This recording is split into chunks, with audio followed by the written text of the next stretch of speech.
कपड़े धोने वाली बहू। शादी के पहले से ही विभा को कपड़े धोने का बड़ा शौक था। कभी नल के नीचे तो कभी तालाब के पास। अरे मेरी नीली वाली लुंगी नहीं दिख रही है।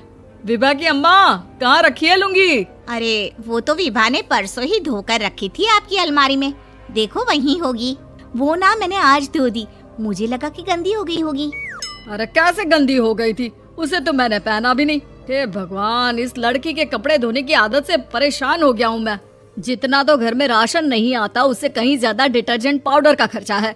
इसकी शादी करवा दो, शादी जाए अपने घर में ही करे काम, फिर चाहे घर के कपड़े धोने हो या पूरे गांव के।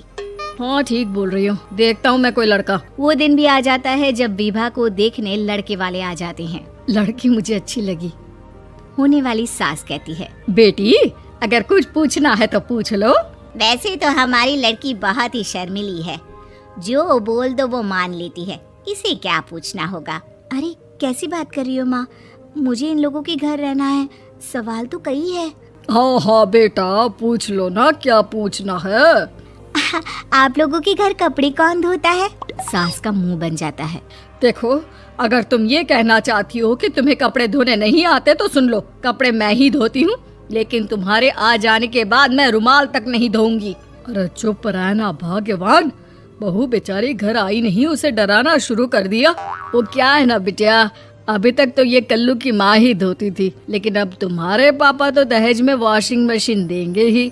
तभी विभा की माँ बोल पड़ती है, सवाल भी पूछा तो क्या। वैसे भाई साहब, मशीन की तो फिर भी कपड़े धोने की कैपेसिटी होती है। मतलब जो बिटिया दे रहे हैं ना विभा, इसे कपड़े धोने का बहुत शौक है। ये आप लोगों के क्या, आस पड़ोस गांव मोहल्ले सबके कपड़े धो दे और उफ तक ना करे।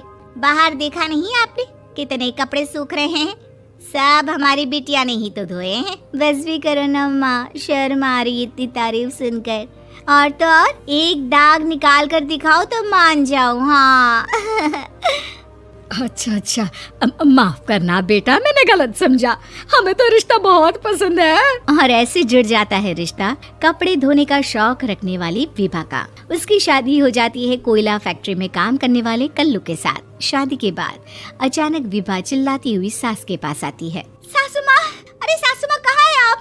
ये तो धोखा है, धोखा दिया आप लोगों ने मुझे। इसे ससुर के चक्कर के बारे में पता चल गया। अरे तो उसमें तुझे क्यों धोखा मिला है? अरे नल में पानी नहीं आता, कपड़े कैसे कब धुलेंगे? अच्छा, तू पानी नहीं आ रहा उसकी बात कर रही है। तो आपने क्या सोचा? कुछ नहीं। अच्छा, तेरी माँ ने कहा था कि कपड़े धोने का शौक है तुझे, याद आया मुझे। शौक बोलकर कपड़े धोने वाले मेरे जुनून को कम ना आके सासू माँ, कपड़ा धोना मेरा गुरूर है। तभी पति भी वहाँ आ जाता है। अभी मैंने इसे सनी देओल की फिल्म दिखाई है, उसी के डायलॉग मार रही है माँ। अच्छा सुन, साफ बता रही हूँ, पानी सुबह 4 से 6 और शाम को 10 से 12 आता है, समझी? विभा टाइमिंग सुनकर हैरान हो जाती है। ये क्या भूतों का मोहल्ला है?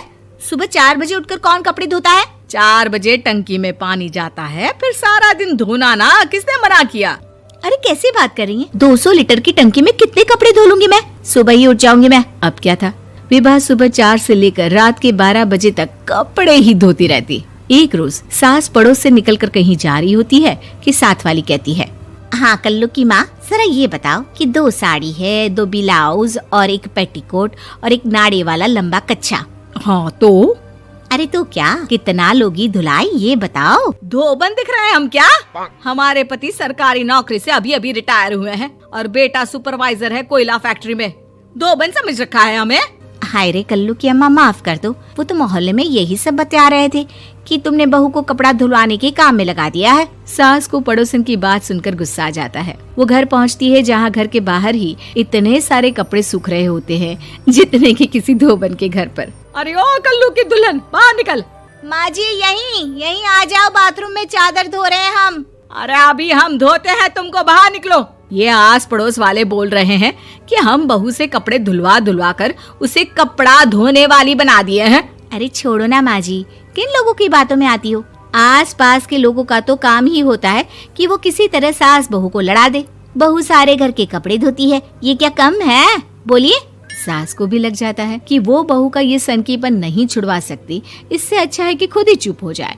एक रोज सास और बहू मंदिर जाते हैं, जहाँ सास की साड़ी वहाँ खड़ी भीख मांगने वाली से मिलती है। माँ जी क्या बात है, आपकी साड़ी उस भिखारन से कितनी मिल रही है ना? हाँ हाँ देखो तो दोनों की साड़ी मिल रही है। क्या बात है कल्लू की अम्मा, तुम खुद को तो अफसर की बीवी बताती हो और ऐसी सिंपल सी प्लेन साड़ी पहनकर घूमती हो। सिंपल और प्लेन नहीं है ये साड़ी। तो क्या सोने के धागे से फूल बने हैं? कुछ भी सासू माँ, कुछ भी। हाँ बने थे इस साड़ी में सोने के धागे से फूल। मेरे पति लेकर आए थे मद्रास से स्पेशली मेरे लिए 10,000 की। ताहे भाई साहब इस भिखारन के लिए भी सेम टू सेम साड़ी लेकर आए होंगे 10,000 की। सास उस वक्त तो कुछ नहीं कहती, लेकिन बहू के साथ घर आती है और अलमारी से एल्बम निकाल कर लाती है। ये साड़ी देख रही है, ये वही साड़ी है जिसे मैंने अभी पहना था। इस साड़ी में ये जो चमकदार फूल दिख रहे हैं ना, ये सोने के धागों से काटे गए हैं। लेकिन तू लोकल वॉशिंग मशीन ब्रश से घिस घिस कर सारे फूलों को निकाल कर साड़ी प्लेन कर दी। मुझे माफ कर दीजिए सासू माँ। और तो और, जब मैंने तुझे तेरी गलती के लिए कुछ नहीं कहा, लेकिन तूने तो सबके सामने मेरा मजाक ही बना दिया। क्यों? बहू को समझ में आ जाता है कि अब से उसका कपड़े धोना बंद।